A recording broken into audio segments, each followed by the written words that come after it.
Good morning students. BCom first year की हमारी business management की क्लास में हमारी 3 यूनिट हमारी कंप्लीट हो चुकी थी। आज हम बात करते हैं यूनिट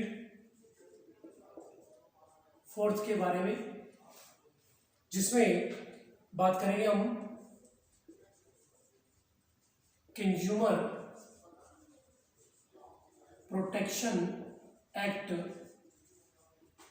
1986 यानी कि उपभोक्ता संरक्षण अधिनियम 1986। सॉरी, ये यूनिट 5th का टॉपिक है। चलो कोई बात नहीं, आज पहले हम ये कर देते हैं, इसी के बारे में चर्चा कर रहे हैं। तो वैसे इसमें 4th यूनिट में सेल्स एंड गुड्स एक्ट 2008 है और LLP है, लिमिटेड लाइबिलिटी एक्ट 2008 वो है। तो ये 5 यूनिट का टॉपिक है हमारा उपभोक्ता संरक्षण अधिनियम। एक ये है इसमें, और एक है इसमें IT इंफॉर्मेशन टेक्नोलॉजी सूचना प्रौद्योगिकी 2000। ठीक है, तो पहले हम बात करते हैं कंज्यूमर प्रोटेक्शन एक्ट के बारे में। देखिए, प्रत्येक सरकार का या देश की सरकार का मुख्य उद्देश्य है कल्याणकारी राज्य की स्थापना करना होता है ना। और यह भी आपको पता है कि उपभोक्ता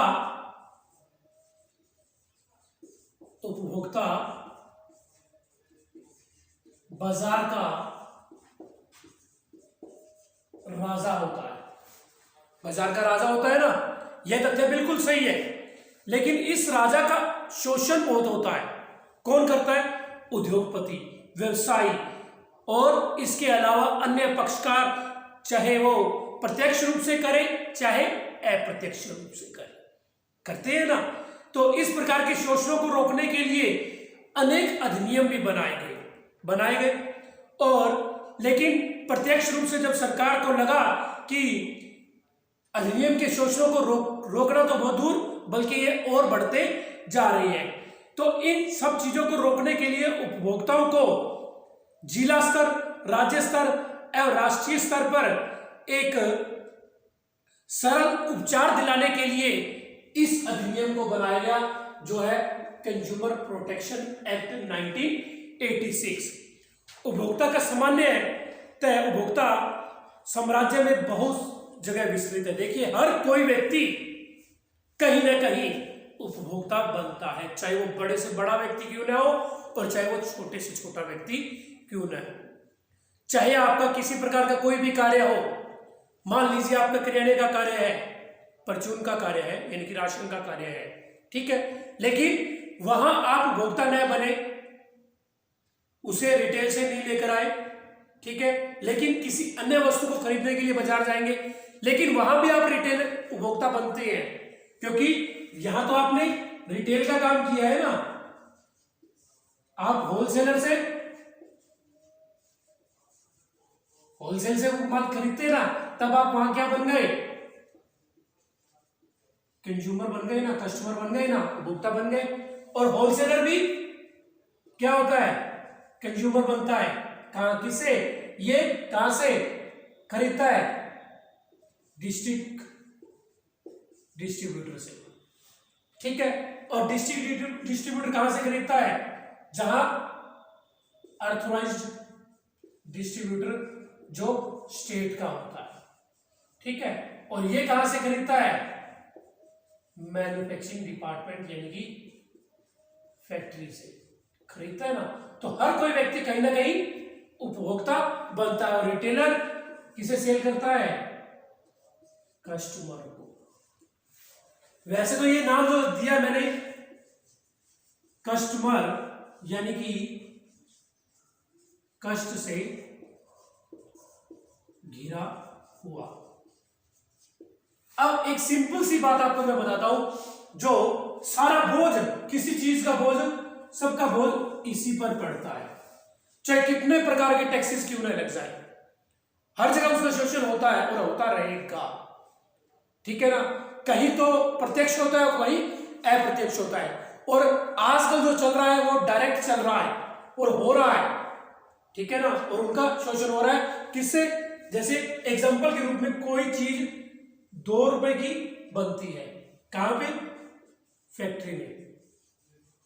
मैं किसी चीज का नाम नहीं लेता, ठीक है, और मेरा ये किसी को ठेस पहुंचाना भी नहीं है, कि एग्जांपल मात्र है समझाना कि कोई चीज 2 रुपए की बनती है कहीं पर, ठीक है, उसके बाद उस पर, ये मार्केटिंग का हमारा टॉपिक है, मार्केटिंग सेकेंड ईयर में बुक है उसमें है, लेकिन इसमें भी एक इन्हें, ये तो प्रोटेक्शन के लिए है बनाया गया है दुनिया में, लेकिन आपको बता दूं कि उनका शोषण कैसे हो रहा है कि 2 रुपए की वस्तु बनती है, इस पर अब 2 रुपए की तो ये है रॉ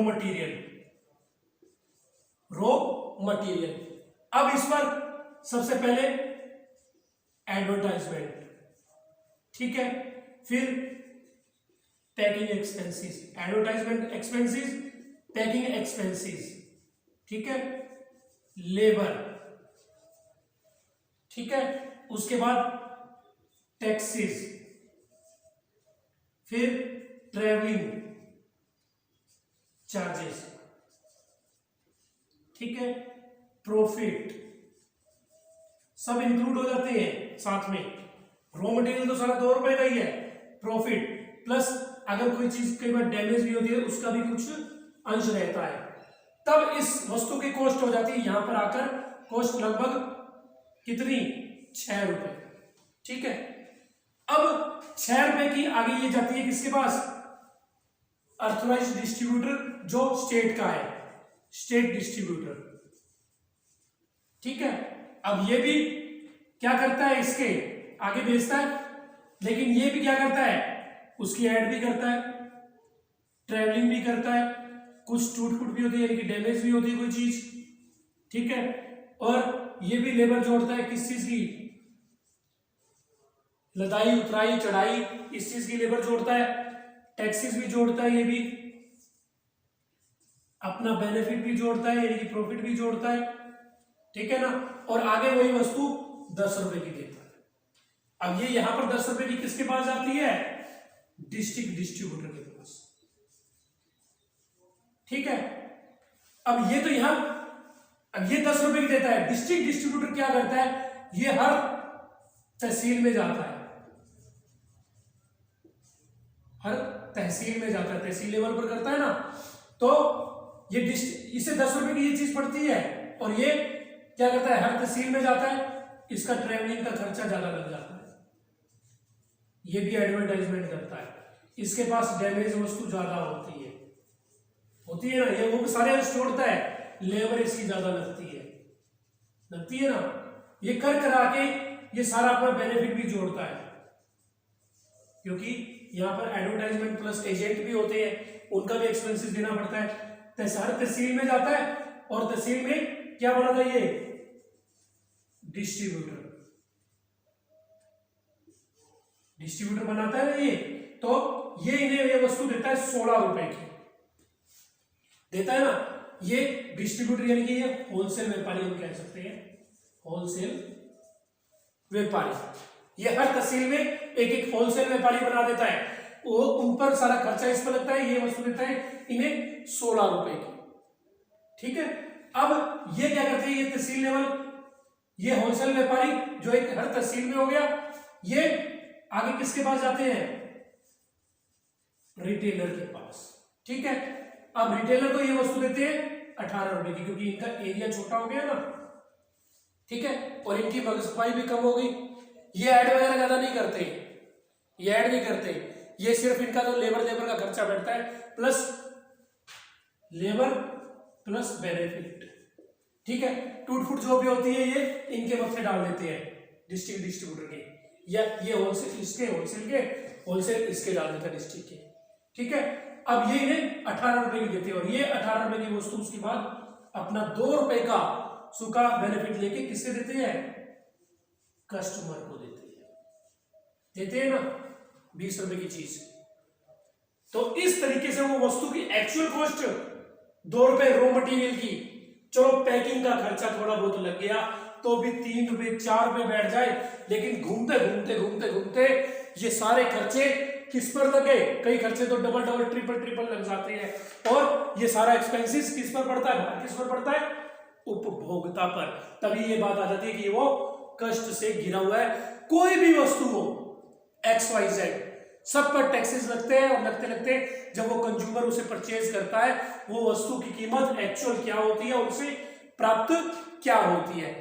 एग्जाम्पल के रूप में आप ले लो साबुन, उसकी एक्चुअल कॉस्ट भी यही है 4 रुपए 5 रुपए, और कस्टमर के पास जाती है 20-22 रुपए उस प्रिंट से होकर जाती है, और उसे सेल आउट भी किया जाता है। बेनिफिट बीच में ही रह जाते हैं सबके। और आजकल जो व्यापार चल गया वो क्या हो गया, मैन्युफैक्चरिंग प्लस बिग बाजार, और उसके बाद सीधा कस्टमर। ये स्थिति चल रही है आजकल। अब ये यहां पर मैन्युफैक्चरिंग हुआ, इन्होंने वही अपनी एड भी की, सब कुछ किया, सारे एक्सपेंसेस भी लगाए, और सीधा इनको दे दिया वो वस्तु 12 रुपए की, ठीक है, और इन्होंने वो वस्तु कस्टमर को दे दी 18 रुपए की। तभी आजकल कस्टमर्स का झुकाव किधर हो गया, बिग बाजार में, यानी कि मॉल्स में। ये डायरेक्ट खरीदते हैं, खर्चा कम हो गया, कस्टमर को वही चीज जो 20 रुपए की मार्केट में मिलती है यहाँ 18 की मिल जाती है, कई बार यहाँ इससे भी सस्ती मिल जाती है, लेकिन यहाँ पर तो ये रेट मिलता है। तो लेकिन यहाँ भी उस वस्तु की कीमत तो वही है ना, वस्तु तो वही है, 2 रुपए वाली वस्तु फिर भी उन्हें 18 रुपए में मिल रही है, 9 गुना एक्स्ट्रा, यहाँ 10 गुना एक्स्ट्रा मिल रही है। तो इस तरीके से उपभोक्ता ही है बाजार का राजा, और उसी का ही सबसे ज्यादा शोषण हो रहा है। तो कुछ प्रकार की समस्याएं आती है, ये प्रोटेक्शन जो नियम बनाया गया है उन समस्याओं से उबरने के लिए बनाया गया है। कई बार कोई वस्तु डिफेक्टेड आ जाती है, ठीक है, दुकानदार क्या कहता है ये हमारे से नहीं गई, या वो रिटेलर कह देता है, या वो डिस्ट्रीब्यूटर कह देता है कि हमारे पास से नहीं गई, हम तो नहीं चेंज करके देते, या ये हमारे अधिकार क्षेत्र में नहीं है। तो या कस्टमर की कोई सुनवाई नहीं होती, तो उनकी सुनवाई करने के लिए हर डिस्ट्रिक्ट लेवल पर, हर स्टेट लेवल पर और हर नेशनल लेवल पर एक कमीशन आयोग बनाए गए हैं, जहां उनकी समस्याओं की सुनवाई होती है और उन्हें निजात भी मिलती है। तो इनका लेवल क्या है, ठीक है, और कितनी कितनी राशि तक की वहां सुनवाई हो सकती है, कंज्यूमर वहां जा सकता है। कोई जरूरी नहीं है कि रिटेल कस्टमर ही जाता है, रिटेलर के साथ भी तो लॉस हो सकता है, होलसेलर के साथ भी हो सकता है, इसके साथ भी हो सकता है। तो ये अपनी कोई भी शिकायतें इनके साथ भी हो सकता है, किसी के साथ भी, तो ये अपनी शिकायतें कहां कहां दर्ज करवाए, ठीक है, और उनका यानी कि जो लेवल क्या है, मतलब उनकी अमाउंट क्या है, उस अमाउंट के अकॉर्डिंग ही वो अपनी शिकायत दर्ज करवाएंगे। तो उसके लिए 3 आयोग बनाए गए हैं, उन आयोगों के बारे में हम कल चर्चा करेंगे। वैसे उसका नाम मैं आपको बता दूं, एक तो है जिला मंच, दूसरा है राज्य आयोग और तीसरा है राष्ट्रीय आयोग। इन तीनों की आगे क्या क्या इनकी आजकल क्षमता कर दी है उसके बारे में कल चर्चा करेंगे। आज के लिए इतना ही, थैंक यू।